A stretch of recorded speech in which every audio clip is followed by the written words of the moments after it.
दोस्तो भाउरो अस्सलाम वालेकुम।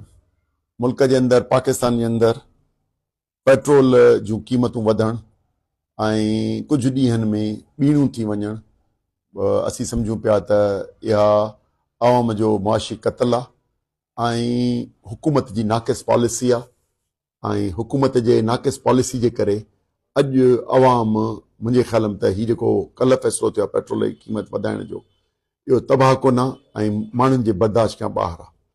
उन लाइ असांखे ज़रूरु सोचणो पवंदो त हुकूमत वटि घटि कहिड़ा आहिनि, हुकूमत वटि रस्ता आहिनि। जनरल सेल्स टैक्स या जेको हींअर पेट्रोलियम डेवलपमेंट लेवी आहे उहो हींअर सदर पाकिस्तान ऐं वज़ीर आज़म ऐलान करे ऐं उहो वापसि वठण जो कनि त तेल जूं प्राइसिस हेठि अचनि, टैक्सिस वक़्ती तौर ते जेसि ताईं प्राइसिस वधनि ख़तमु कनि। पर अवाम खे असीं गुज़ारिश था करियूं ऐं ख़ुशूसन सिंध पार्टी जे वर्करनि खे इहो हिदायत आहे त हिन मामले खे संजीदा वठनि। अवाम में चिड़ कावड़ मौजूदु आहे।